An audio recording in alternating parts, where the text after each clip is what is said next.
फिर क्या करते हैं?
हरि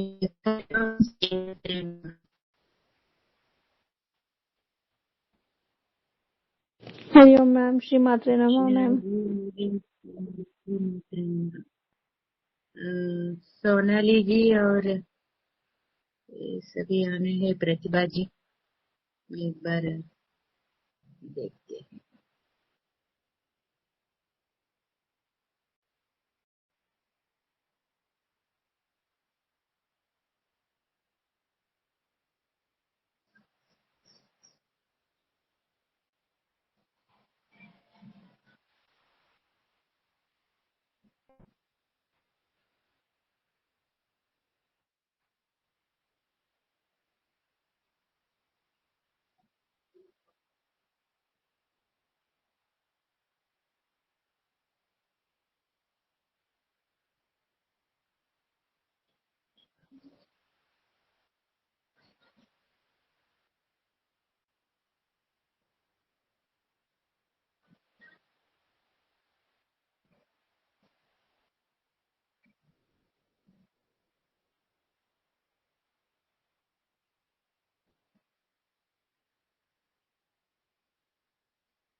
मैसेज रकम है, फोन करने में।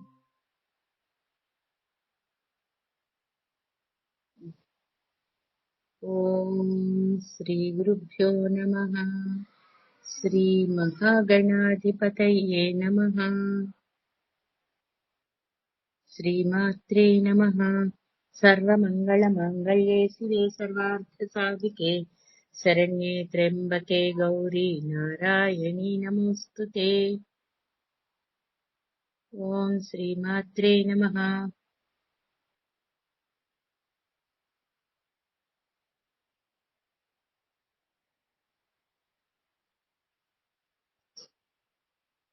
हरिओम मैडम, हरिओम अर्चना जी। हरिओम। नमस्कार। कितना तक हो गया? मैं एक बार प्रतिभा जी को फोन करती हूँ।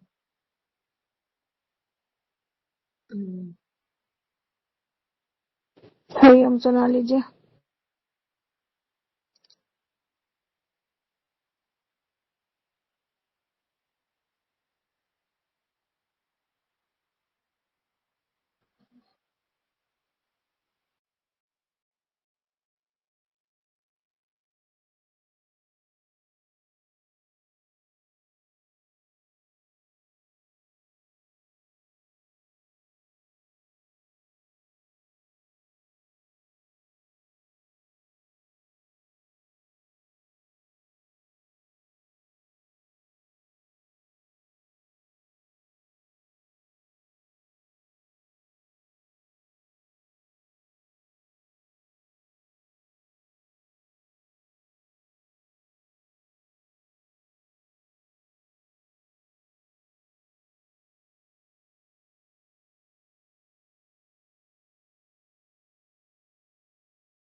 हरिओम।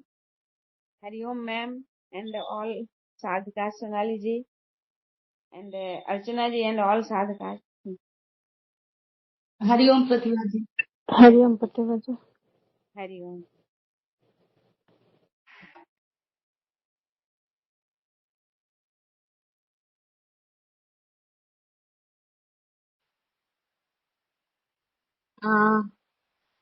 कल हम एक बार ललिता माँ का वो आविर्भाव। हरिओम। हरिओम मैम।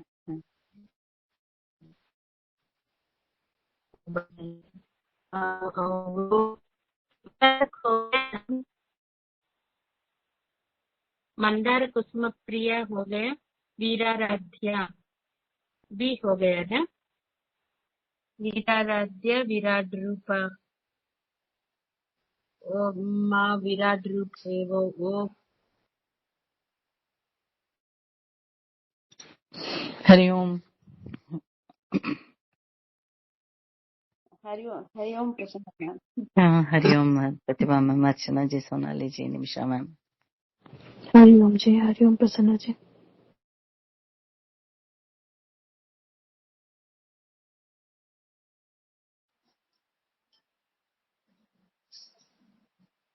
विराट रूप, विराट मतलब वो इतना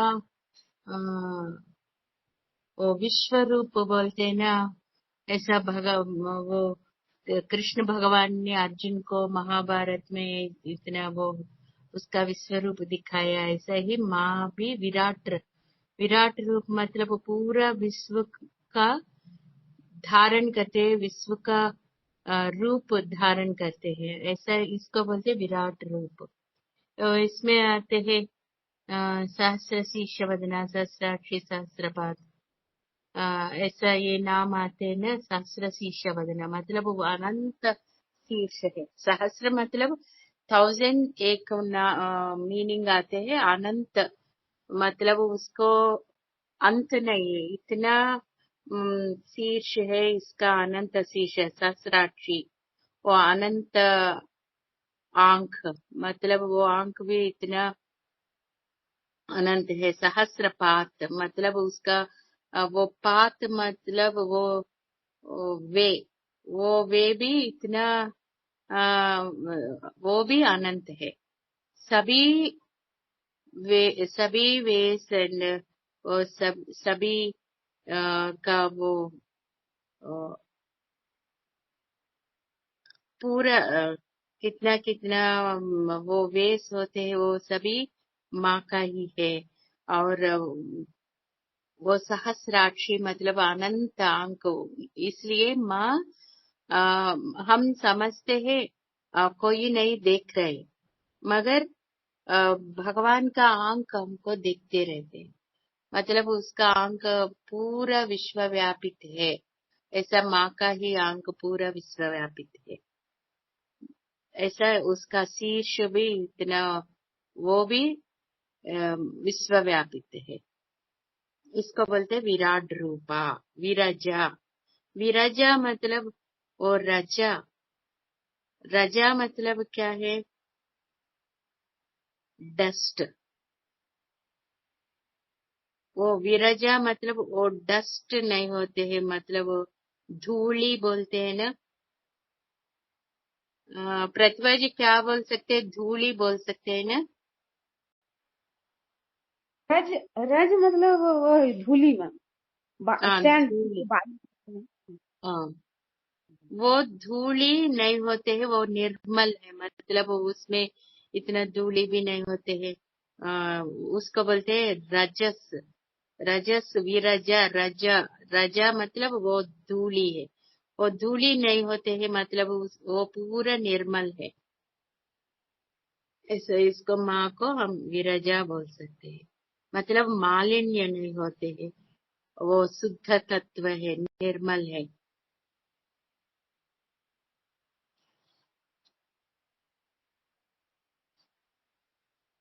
उसका ये होते हैं उसका राज्य मतलब आप देख सकते हैं नक्षत्र और ग्रह सभी रज मतलब इधर हम क्या समझ सकते हैं? ये रज मतलब वो विशिष्ट रज है, इसमें ये ज्योतिर्रज उसमें होते, आप देख सकते हैं वो ज्योति से वो कांति आते हैं ना, कांति में भी हमको डस्ट जैसे दिखते हैं, ये अलग सा रज है।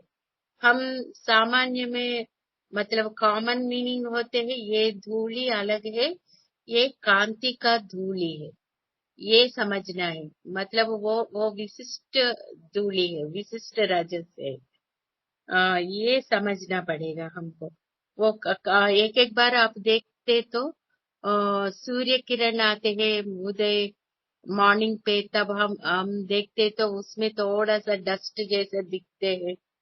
कभी आप ऑब्जर्व किया है?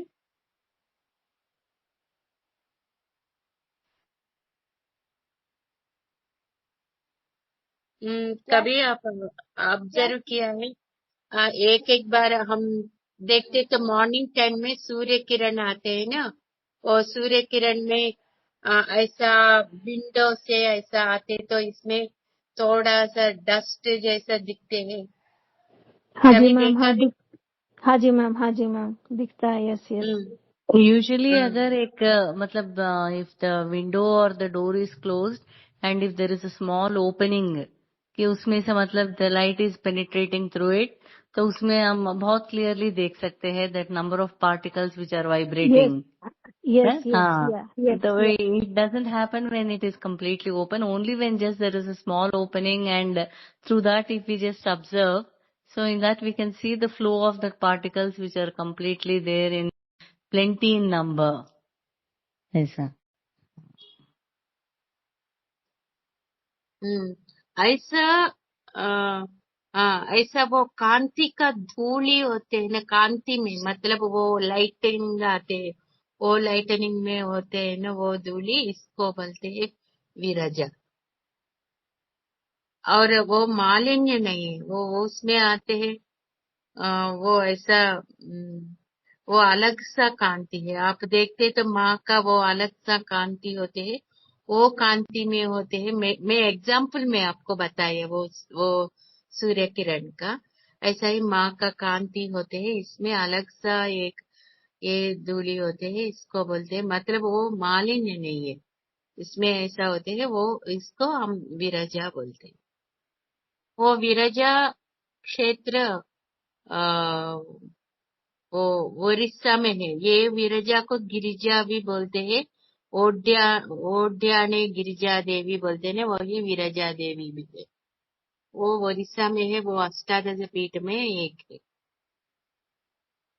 और विश्वतोमुखी, अभी मैं बोले न, पूरा विश्व का वो पूरा विश्व का वो मुख, उसका फेस होते हैं, इसलिए इसको विश्वतोमुखी, विश्वतोमुखे नमः ऐसा हम बोल सकते हैं. मतलब वो विश्व मतलब वो समस्त लोग, और समस्त लोग पे उसका फेस, उसका मुख पूरा व्यापित हुआ है, इसलिए ये विश्वतोमुखी. इसलिए हम क्या कह सकते हैं, वो सर्वज्ञ है. मतलब वो उसको सब कुछ मालूम है, मतलब वो पूरा वो विश्व व्यापित है ना, उसका आंख, उसका मुख और उसका कांति, सब कुछ वो सभी वो विश्व व्यापित है, इसलिए उसको सब कुछ मालूम है. हम समझ सकते हैं, किसी को मालूम नहीं है हमारा अंदर का थॉट्स, और हम कुछ कुछ काम करते हैं, वो काम भी हम सोचते हैं ये कुछ कोई नहीं दिख रहे, कोई नहीं देख रहे हैं समझ के हम गलत काम भी करते थे. मतलब वो भगवान का वो भगवान का मुख विश्व व्यापित है, ऐसा माँ का ही मुख पूरा विश्व व्यापित है, इसलिए वो सब कुछ देख सकते हैं. कैसे है, बिल्ली समझते हैं वो दूध पी के वो मुझको कोई नहीं देख रहे, ऐसा ही हम भी समझते हैं वो कोई नहीं देख रहे हैं, ऐसा समझ के हम कुछ गलत काम भी करते हैं. ऐसा हमारा अंदर ये ज्ञान आना है. ये पूरा भगवान वो विश्व व्यापित है, इसलिए वो सब कुछ देख सकते हैं. ऐसा हम कर्म भी, इसलिए इतना हम कॉन्शियसली रहना है. हम कुछ गलत काम कर रहे तो सोचना है, हमारा अंदर वो सोच विचार आना चाहिए, क्योंकि हमारा अंदर का भी भगवान होते हैं, इसलिए हमारा अंदर का सोच विचार भी गलत नहीं होना चाहिए. यही विश्वतोमुखी, विराट रूपा विश्वतोमुखी, विराट रूपा विरजा विश्वतोमुखी. ये तीन नाम होते हैं.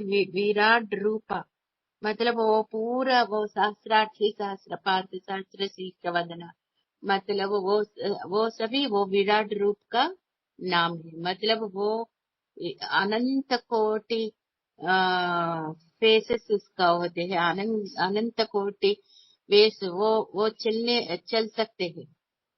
मतलब सभी वेश में, सभी पास में वो चल सकते हैं, और सभी पूरा विश्व में उसका मुख व्यापित है, इसलिए ये सब कुछ वो देख सकते हैं, हमारा अंदर भी हमारा बाहर भी. प्रत्येक रूप मतलब वो हैप्पीनेस, उल्लास भी कह सकते हैं. वो हैप्पीनेस से वो प्रत्येक रूपा, वो मतलब वो उल्लास से प्रकाशित है।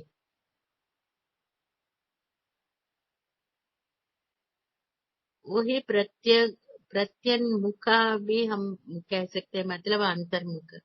वो अंतर्मुख जाते तो क्या होता है, शाश्वत आनंद मिलते हैं, यही उल्लास, शाश्वत उल्लास मिलते हैं। एक बार दूध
अभी ये समझ में आ गया ना?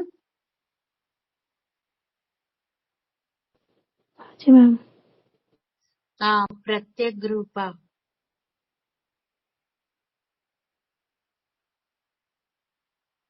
तब हम अंतर्मुख में जाते तो अंदर से हमको ज्ञान मिलते हैं, ये पूरा अशाश्वत है।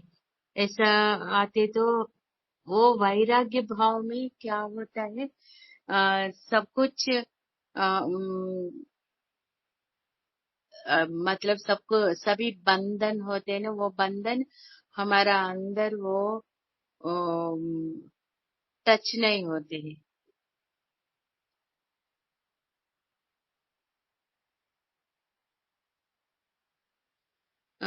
स्टिक नहीं होते हैं। तब हमारा अंदर से वो आते हैं, शाश्वत आनंद आते हैं, वो उसको बोलते हैं प्रत्येक रूपा। हमारा वो देह भ्रांति होते हैं ना, वो देह भ्रांति कब हम हमसे मिटते हैं, तब हमको ये आनंद मिलते हैं।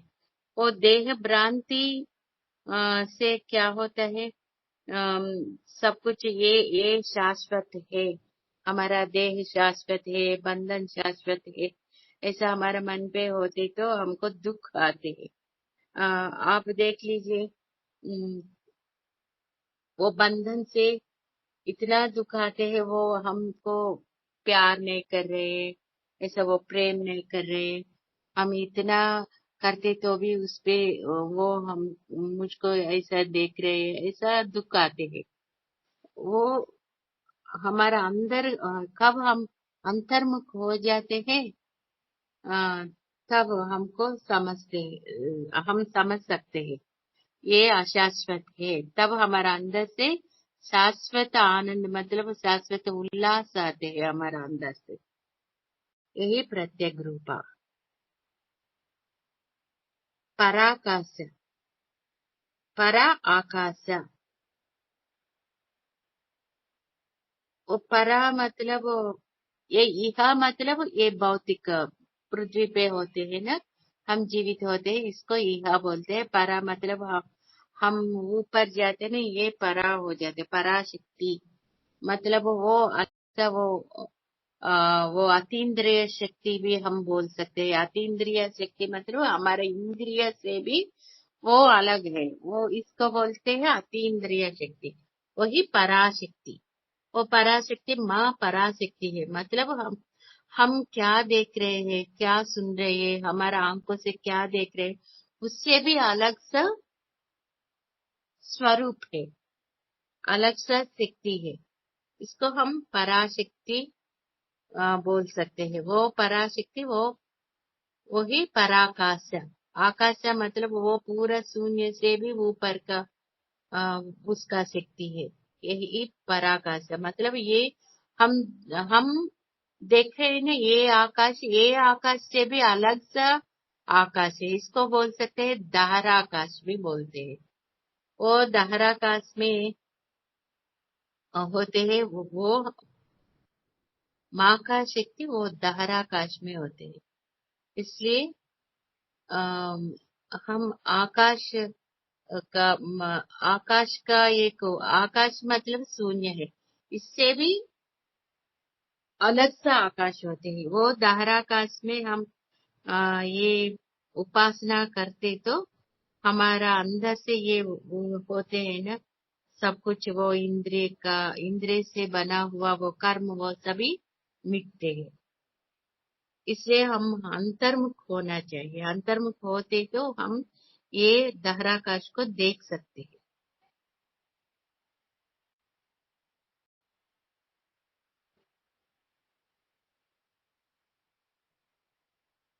इधर आकाश इति होवाच आकाशो हि वैभ्यो ज्यायानाकाशः परायणम। ये वेदम में आते हैं।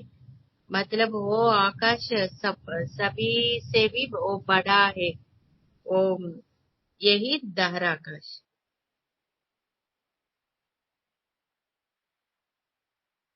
इसको पराकाश भी बोलते हैं, परा आकाश।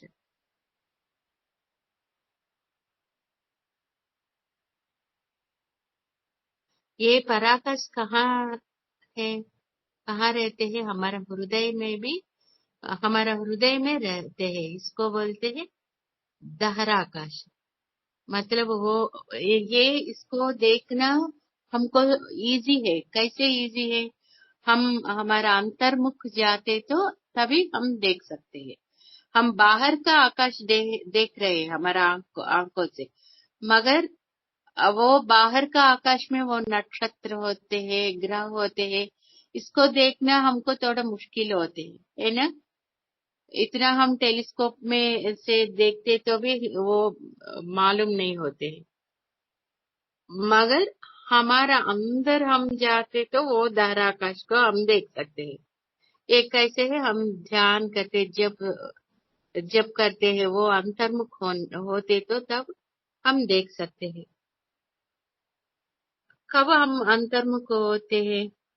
बाहर का वो बंधन कब मिटते हैं तब हम अंतर्मुख जा सकते हैं। मतलब बाहर का वासना होते हैं ना, उससे हम अलग होना चाहिए। कब हमारा दृष्टि बाहर हो जाते हैं, ज्यादा तक हम अंतर्दृष्टि हमको नहीं खोलते हैं, तब हम बाहर का दृष्टि हम अंतर में, मतलब बाहर का दृष्टि हम कम करते हैं, तब अंतर्दृष्टि बढ़ते हैं।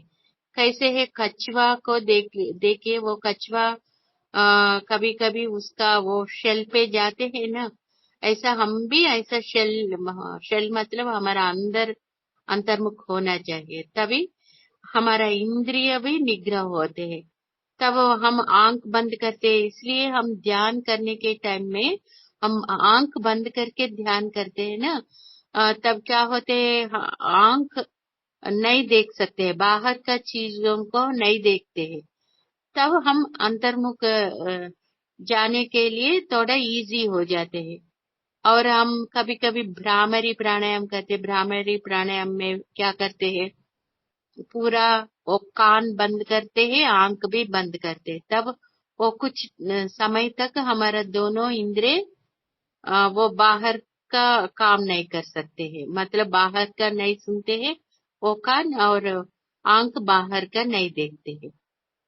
ऐसा हम वो आंख बंद करके हम जाप करते हैं ना, ध्यान करते हैं, तब क्या होते हैं, वो बाहर को नहीं देख पाते हैं, तब वो अंतर्मुख हो सकते हैं। हमारा आंख वो सेंस ऑर्गन्स क्या है,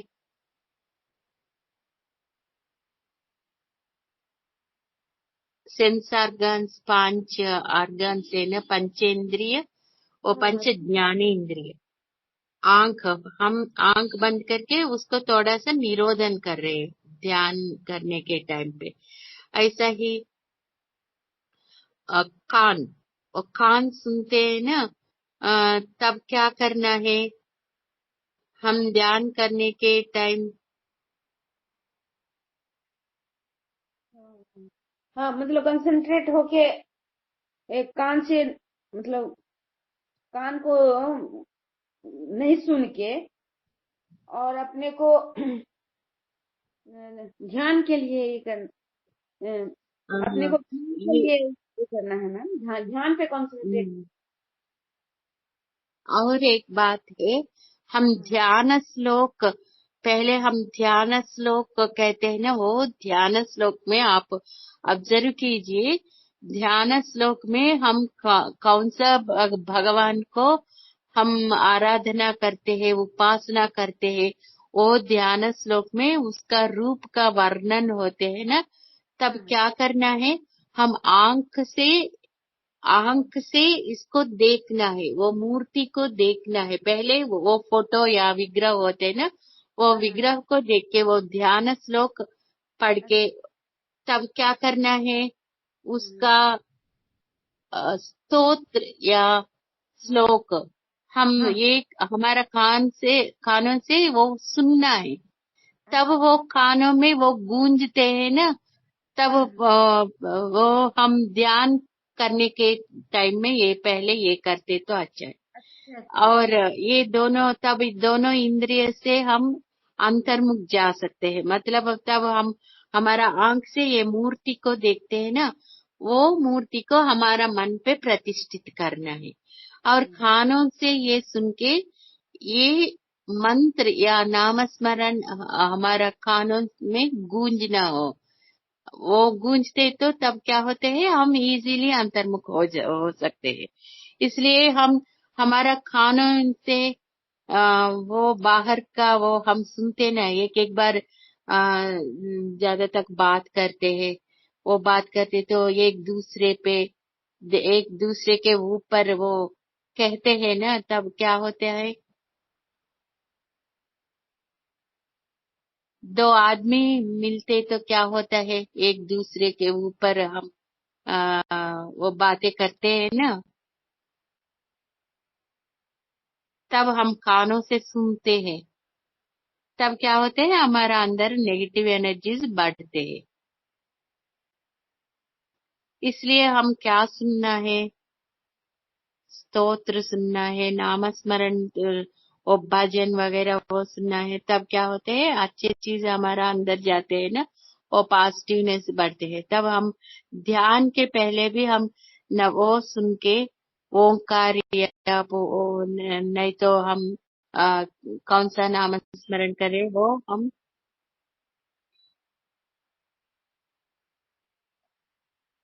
हम लाउडली कहना है। तब क्या होते हैं, हम खुद ही हम क्या स्तोत्र पाठ किया है वही हमारा अंदर भी कानों से सुन सकते हैं। और आंख बंद करते तो ये दोनों इंद्रिय अंतर्मुख हो जाते हैं। और हम टंग से क्या करते हैं, बातें करते हैं और टेस्ट करते हैं।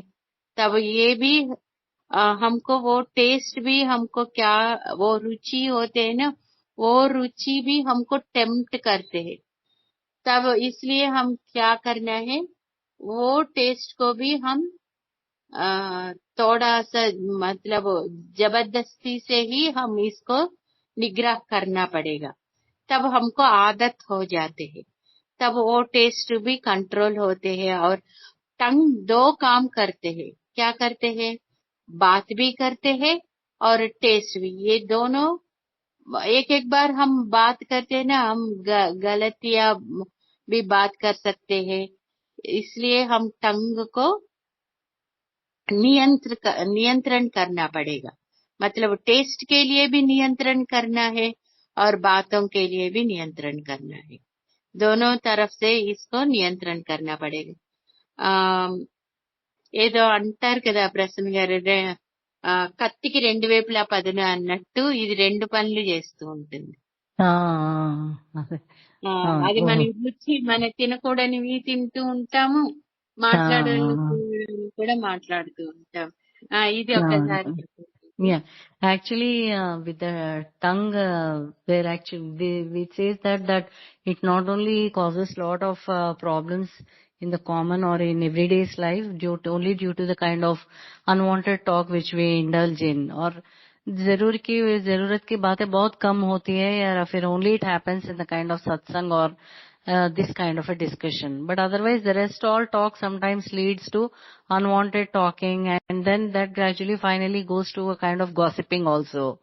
And then that again, which is a quality which leads to a complete negative vibes, and then which creates lot of negativity, and which causes disharmony with anyone.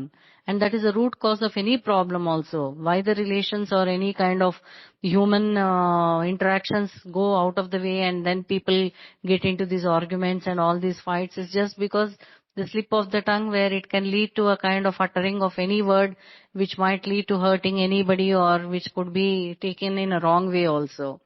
So that is where this control of the tongue becomes very important and very crucial, not only in terms of being very mindful during talking also, and at the same time also to have a check with the aspect of eating, having a control over the taste buds also. So as we said, in the Kali Yuga, this Kali Purush also comes in the Kali Avatara, not only in aspect of creating desires in the form of lust, that is one aspect, and also that he wants, his intention is to spoil people by, he says that he is going to create this havoc in the whole of this human life by creating this temptation of eating among the people, and that which is going to be a spoiling aspect on them as well. He is like as if casting some magical spell on the people. So he comes with that kind of intention, saying that these are the ways in which people can be going astray, or they can be taken away from their path or track. So these two things which we have to be really very, very cautious and be very mindful of when what we are talking with at all aspects of time with everyone. And also, like as ma'am said, that the aspect of eating also has to be considered in a very cautious way, that whatever we are consuming or eating is, in what way is it really useful for us in terms of diet also, and also that whether it is going beyond our temptation of leading us into this unwanted eating. So these are the two aspects which the tongue can bring in, and being like seeing of it is just one thing, but also having these dual effects on people as such. हाँ, ये हमका अभी हो गया 3 इंद्रिय का, मतलब वो कान का, टंग का और आंख। उसके बाद दो इंद्रिय क्या है, स्किन और टच। कभी कभी हमको बैड टच भी होते हैं, वो गुड टच होना है, ये भी हम देखना है। मतलब हमारे शरीर को भी परिशुद्ध रखना है। कभी कभी होते हैं ये भी काम होते हैं, वो भी होते हैं। एक बार वो धर्मबद्ध नहीं होते हैं ना, दूसरे से संबंध रखते हैं, वो होते हैं अनवांटेड, वो टच होते हैं। इसको भी कंट्रोल रखना है। ये स्किन का वो स्पर्श होते हैं ना, वो स्पर्श को भी हम इतना कंट्रोल में रखना है। इसलिए वो धर्मबद्ध होना है, वो रिलेशन भी धर्मबद्ध होना है। वो धर्मबद्ध रिलेशन होते तो वो इसलिए हमारा शरीर को अपवित्र नहीं करना होगा। और ये भी है, और ये होते हैं वासना, स्मेल, वो भी इसको भी हम कंट्रोल रखना है। हम देखते हैं, इसलिए हम पूजा करने के टाइम पे हम क्या करते हैं, धूप लगाते हैं, वो धूप साम्राणी लगाते हैं, धूप लगाते हैं ना, वो और कर्पूर का स्मेल, वो सभी वो सुगंध, मतलब वो इसलिए हम पूजा के टाइम पे हम क्या करते हैं, सुगंध द्रव्य को हम यूज करते हैं ना, वो कस्तूरी, जवादी ऐसा होते हैं, वो सुगंध द्रव्य यूज करना है। हमारा शरीर को भी वो सुगंध द्रव्य, नेचुरल सुगंध द्रव्य होते हैं। अभी डाल रहे थोड़ा परफ्यूम्स वगैरह डाल रहे वो आर्टिफिशियल का, मगर वो जवादी ऐसा मिलते हैं हमको, वो हमारा शरीर पे वो लगा दे तो अच्छे स्मेल आते हैं, गुड स्मेल आते हैं। और पूजा के टाइम में भी हम ये यूज करते तो हमारा इंद्रिय शांत हो जाते हैं। तब क्या होते हैं, हमको वो हम ध्यान करते हैं और पूजा करते हैं, अर्चना करते हैं, तब क्या होता है हमारा मन अच्छे से इसमें कंसंट्रेट होते हैं। इसलिए पूजा रूम में इतना अच्छे सा वो सुगंध के लिए हम धूप लगाना है, सैंडल का या ऐसा सांब्राणी। वो सांब्राणी को क्या बोलते हैं, सांब्राणी ही बोलते हैं। एक पाउडर जैसा आते हैं ना, वो हम उससे हम धूप लगाते हैं। गूगल गूगल क्या? गूगल, नहीं गूगल भी बोलते हैं। हाँ, वो लगाना है, तब क्या होते हैं पूरा घर भी प्यूरिफाई हो जाते हैं वो धूप के वजह से। ये भी बोलते हैं हमको वो नहीं मिलते हैं, तब क्या करना, सैंडल का वो धूप स्टिक्स होते हैं ना, वो भी लगाते तो भी वो तब वो नेगेटिव एनर्जी जाते हैं। तब क्या होता है, अच्छे से कंसंट्रेट करके हम इंद्रिय को निग्रह करते हैं ना, तब हम अंतर्मुख हो सकते हैं। तब वो अंतर्मुख में हम ये पराकाश को देख सकते हैं। वो ही पराकाश कहाँ तक होते हैं, वो आज्ञा चक्र से लेके सहस्रार तक वो व्यापित होते हैं। तब हम अंतर्मुख जाते हैं, तब हम इसको ये पराकाश को देख सकते हैं। यही पराकाश को दहराकाश भी बोलते हैं। अभी समझ में आ गए ना कैसे हम इंद्रिय निग्रह करना है, अच्छे सुनना है, अच्छे देखना है, अच्छे स्मेल करना है, अच्छे से टेस्ट, वो भी नेचुरल टेस्ट, मतलब ज्यादा तक आर्टिफिशियल टेस्ट होते हैं। मतलब हम ज्यादा ऑयली, ज्यादा स्वीट, मतलब अभी शुगर से भी वो भी आर्टिफिशियल हो गए ना, इसलिए हम नेचुरल स्वीट्स मतलब फ्रूट्स ज्यादा खाना पड़ेगा। उसको बोलते हैं मधुर फल। वो मधुर पदार्थ को, वो सप्त धातु अच्छे से वो पटिष्ठ होने के लिए मधुर पदार्थ, मतलब वो मधुर पदार्थ मतलब वो भी स्वीट होते हैं, वो ही फल ज्यादा खाना पड़ेगा, तभी हमारा अंदर का वो सप्त धातु होते हैं ना, वो स्ट्रेंथन हो जाते हैं। सभी सप्त धातु से ही हमको हेल्थ प्रॉब्लम्स आते हैं अभी वो, इसलिए इसको हम पटिष्ठ करने के लिए वो मधुर पदार्थ हम स्वीकार करना, मतलब अच्छे से फल खाना है। और देश वाली घी हमको मिलते तो वो देश वाली घी और देश वाली दही, दूध वो लेना पड़ेगा। वो उससे हमारा सप्त धातु का स्ट्रेंथ बढ़ते है। तभी हमारा अंदर का वो प्राणदा मतलब वो चिच्चक्ति स्वरूप है, माँ चिच्चक्ति स्वरूप है। वो प्राण कहाँ से निकलना, हम अंतर्मुख जाते तो क्या होता है, वो सुषुम्ना से लेके वो प्राण शक्ति जाके वो पूरा नाड़ियां होते हैं ना, सर्व नाड़ियों को वो उसका शक्ति मिलते हैं, वही प्राण शक्ति है। उसको बोलते हैं हम चित शक्ति भी बोल सकते हैं। चित शक्ति मतलब हमारा अंदर का वो मन का शक्ति होते हैं, उसको हम चित शक्ति बोल सकते हैं। हमको कहाँ से आते हैं, आकाश से आते हैं, सूर्य का शक्ति, वही सूर्य का शक्ति से हमको हमारा अंदर प्राण शक्ति आते हैं। आप देख लीजिए, सूर्य का शक्ति नहीं होते तो सभी प्राणी का अंदर वो प्राण शक्ति नहीं होते तो वो मरते हैं। आप पेड़ पौधे भी ऐसा है ना, सो वो सूर्य शक्ति नहीं होते तो वो भी उसका अंदर से वो जीव शक्ति जाके वो भी मरते हैं। ऐसा हमारा शरीर को भी सूर्य शक्ति चाहिए। वो सूर्य शक्ति से ही प्राण शक्ति आते हैं। वो वही सूर्य शक्ति से आते हैं ना, वो प्राण शक्ति पूरा प्रपंच, पूरा विश्व व्यापित होके सब वो जीव शक्ति दे रहे हैं। यही ऐसा वो अंतर्मुख जाते तो वो पराकाश में होते हैं, वो चित्त शक्ति। बाहर से हमको सूर्य शक्ति मिल रहे हैं, हमारा अंदर से क्या मिल रहे है, वो चित्त शक्ति। मतलब हमारा अंदर चित्त मतलब मन, वो होते हैं ना, उससे शक्ति आते हैं। वो शक्ति माँ का ही स्वरूप है, इसको चित्त शक्ति बोलते हैं। ये हमारा अंदर होते हैं, बाहर सूर्य शक्ति होते हैं। मतलब वो चित्त शक्ति से हमारा अंदर वो ज्ञान आते हैं, वही ज्ञान हमको मोक्ष मार्ग पे लेके जाते हैं।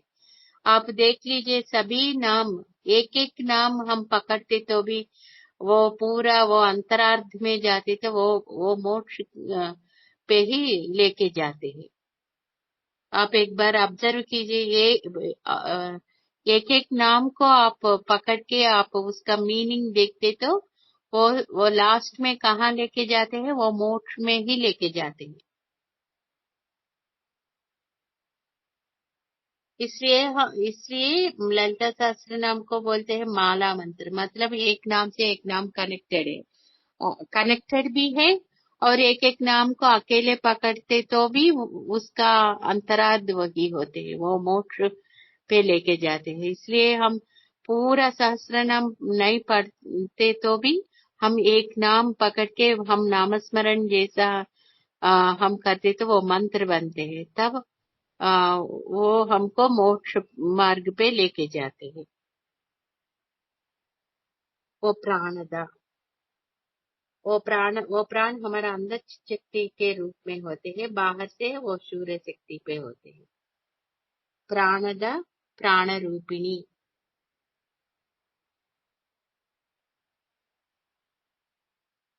वो हमारा अंदर वो ही प्राण है, हमारा अंदर वो प्राण रूपिणी है। वो हमारा अंदर का वो मुख्य प्राण कहाँ से वो संचार करते हैं, वो सुषुम्ना से ही हमारा अंदर वो संचार करके आत्मा को देख देख देख सकते हैं। वो तब हमको मालूम पड़ते हैं, हम अंतर्मुख जाते हैं ना मेडिटेशन करके, तब हमारा अंदर वो प्राण संचार हम ऑब्जर्व कर सकते हैं। वो प्राण संचार को हम बोलते हैं वाइब्रेशन। वो वाइब्रेशन तब हमको मालूम पड़ते हैं, हम ध्यान में अंतर्मुख जाते हैं ना, तब हमारा अंदर वो संचार कर रहे हैं, ऐसा हमको मालूम होते हैं। इसलिए आप इतना अच्छे से सोहम करते हैं, तब अंदर से ये मालूम हो जाते हैं।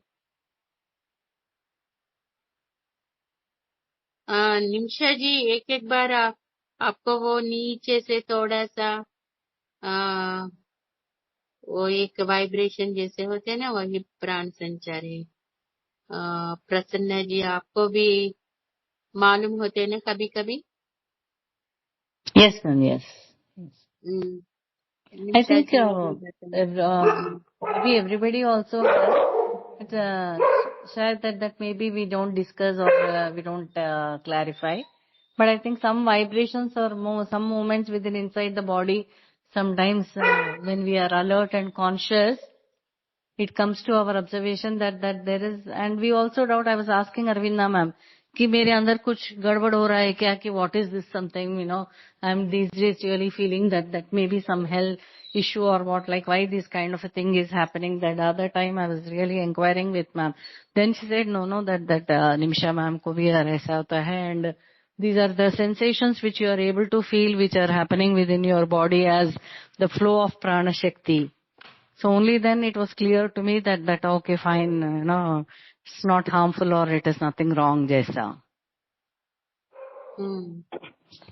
तो ऐसा राम को भी आते, वो कभी आप देख सकते हैं, इतना हम बहिर्मुख से हम अंतर्मुख हो जाते हैं ना, तब हमको ये मालूम पड़ता है। इसलिए हम इतना इंद्रिय को इतना निग्रह करना है, तब हम सूक्ष्म दृष्टि से, इसलिए सोहम इतना अच्छे से करते हैं, ज्यादा टाइम सोहम करते हैं, तब आपको मालूम होते हैं। तब आप श्वास को पकड़ना है, श्वास को पकड़ के और श्वास को ऑब्जर्व करते तो क्या होता है, हम जल्दी अंतर्मुख हो जाते हैं, तब हमको मालूम पड़ते हैं।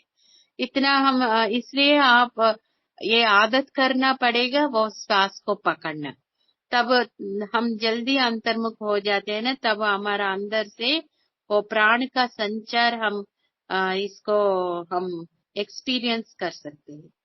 वही प्राण रूपिणी, वो प्राण रूपिणी मतलब हमारा अंदर का वो होते हैं ना, वो संचार भी हम ऑब्जर्व करते तो वो हमको मालूम पड़ते हैं। कैसे ऑब्जर्व करना, इसलिए हम श्वास को ऑब्जर्व करना, श्वास को ऑब्जर्व करते तो वो श्वास अंदर कैसे जा रहे हैं, कैसे बाहर आ रहे हैं, वो अंदर जाते हैं ना श्वास, तब उधर वो कहाँ जाते हैं, उधर प्राण का संचार होते हैं, तब हम एक्सपीरियंस कर सकते हैं।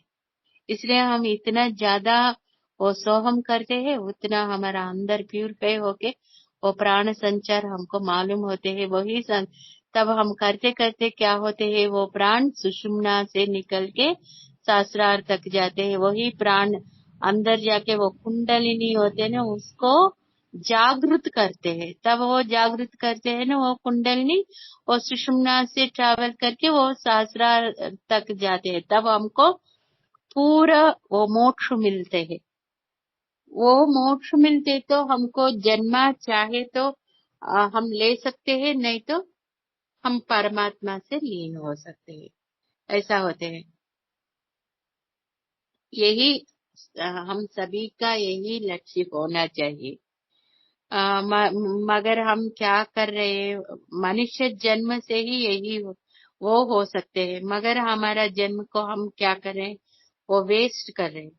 इसलिए हम एक एक क्षण को पकड़ना है, एक एक श्वास को पकड़ना है, पकड़ के वो ये श्वास को ऑब्जर्व करना है। मतलब ईच एंड एवरी सेकेंड हम इसको ऑब्जर्व करना पड़ेगा। ऐसे इसको पकड़ते तो तब मालूम होते हैं, हमारा अंदर से ये मालूम होते हैं, हम तब अंतर्मुख हो सकते हैं, तब हमको मालूम हो जाते हैं। हमारा अंदर होते हैं वो वो प्राणदा प्राण रूपिणी। नेक्स्ट आते हैं मार्तांड भैरवाराध्य। ये कल मैं बताऊं, कल क्लास नहीं है, मैं कल पुटपर्ती जा रहे हैं, फिर मंडे हम मिलते हैं। अभी तक समझ में आ गया ना?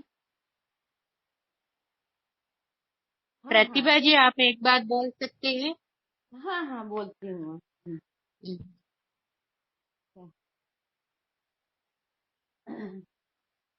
हाँ एक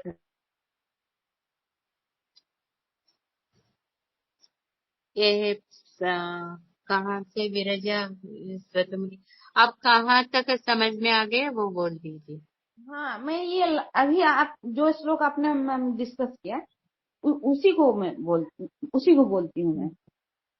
ये वीराराध्या विराट रूपा विरजा विश्वतोमुखी प्रत्यग रूपा पराकाशा प्राणदा प्राण रूपिणी। वीराराध्या, वीर प्लस आराध्या, वीराराध्या मतलब माँ क्या है वीरों के द्वारा आराधना करने वाली है। अर्थात यदि माँ की आराधना हम करते हैं तो हमें सारे शौर्य ऐश्वर्य सभी हमें प्राप्त होती है।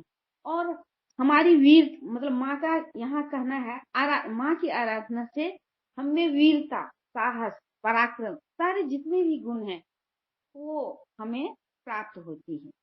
तो वही विराट रूपा, विराट रूपा जैसे ये विराट रूपा, विराट मतलब विराट रूपा, विराट रूपा, विराट मतलब क्या है, जो वृहद रूपा मतलब जैसे कृष्ण भगवान ने जब अर्जुन को अपना विराट रूप दिखलाए थे तो विराट रूप में उन्होंने क्या उनके मुंह में जब उन्होंने आप जब वो छोटे थे तो एक बार माँ यशोदा ही ने उनका पालन किया था।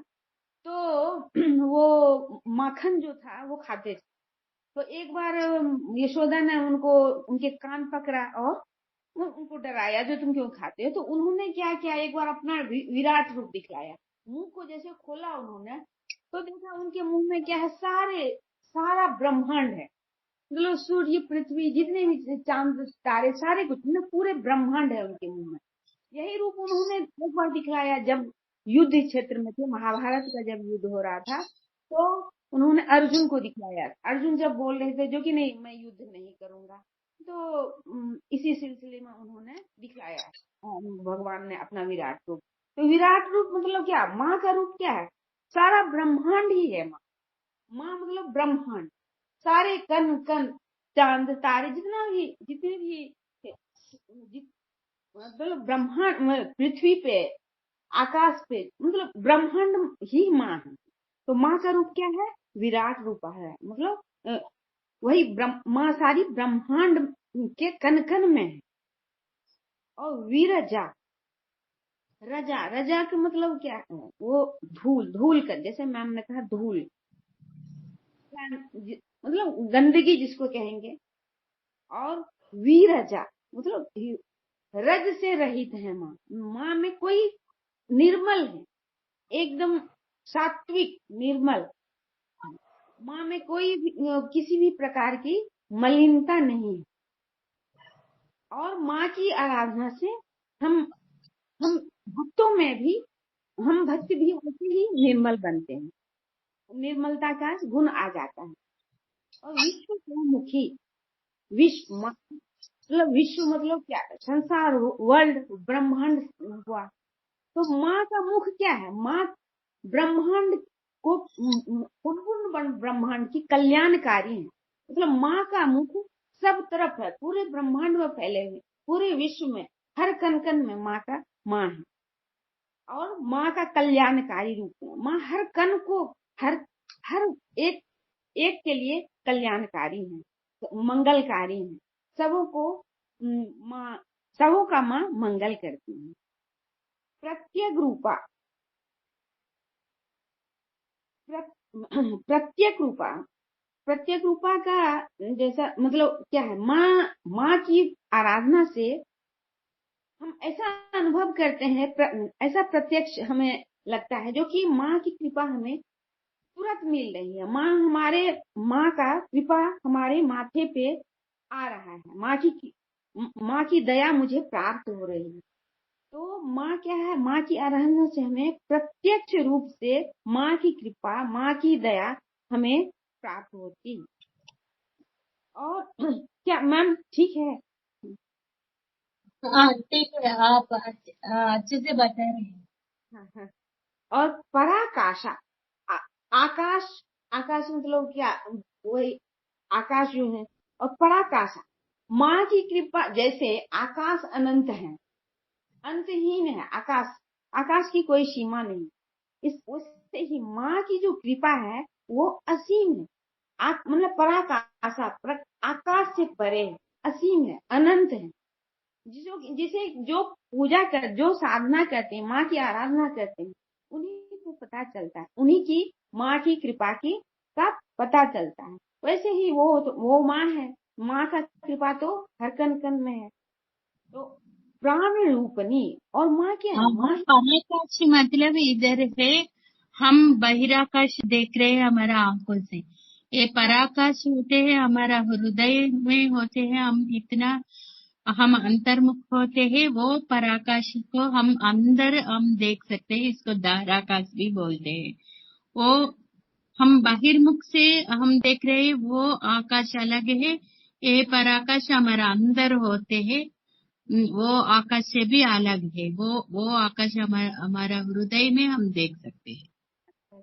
हाँ हाँ, तो वही माँ की कृपा, जब माँ की आराधना करते हैं तो हम अंतर्मुखी हो जाते हैं। जैसे मैम ने कहा, जैसे जब हम ध्यान श्लोक पढ़ते हैं, तो ध्यान श्लोक में क्या है, माँ के हर एक रूप, एक एक रूप का उसमें वर्णन रहता है। तो जब हम ध्यान श्लोक पढ़ते हैं तो हमारा माँ के तरफ मेरा ध्यान जाता है और हम अंतर्मुखी हो जाते हैं। अंतर्मुख में माँ का वो सारा रूप जो है हमारे अंदर समा जाता है, अंदर आ जाता है।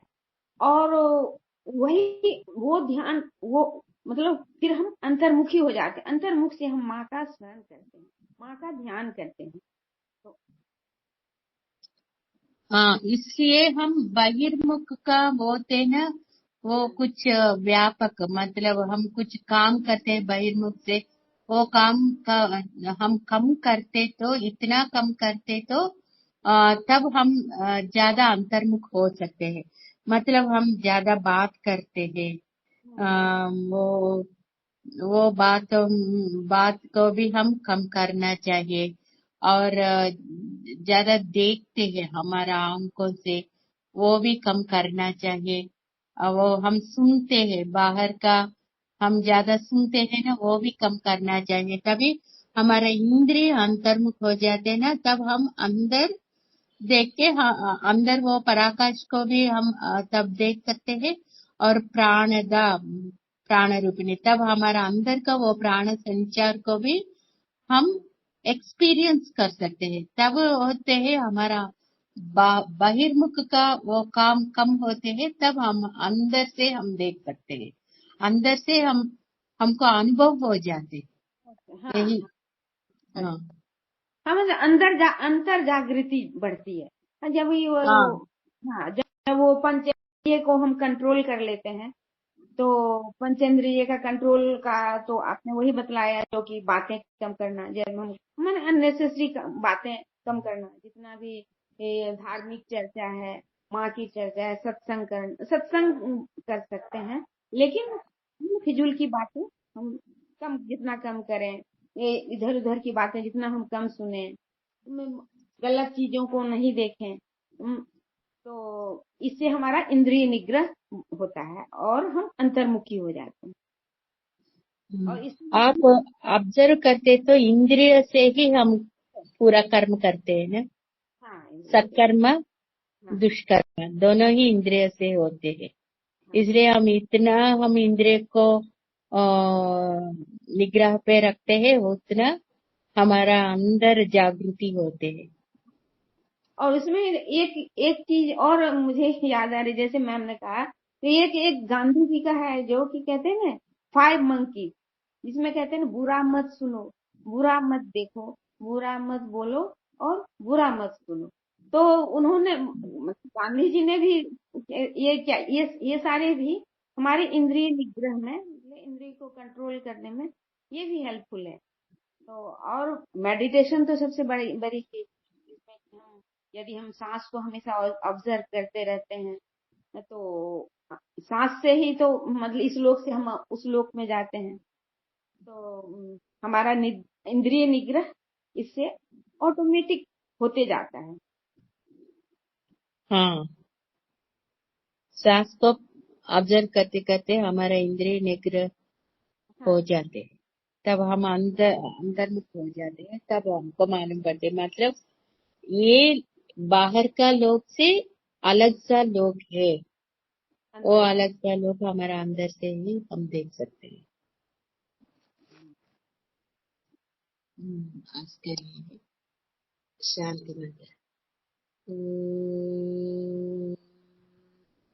पूर्णमदः पूर्णमिदं पूर्णात् पूर्णमुदच्यते पूर्णस्य पूर्णमादाय पूर्णमेवावशिष्यते।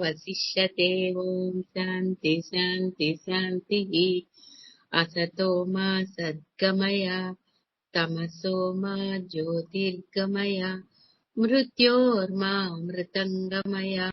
ॐ शान्ति शान्ति शान्तिः। समस्तलोकाः सुखिनो भवन्तु, समस्तलोकाः सुखिनो भवन्तु। ॐ शान्ति शान्ति शान्तिः।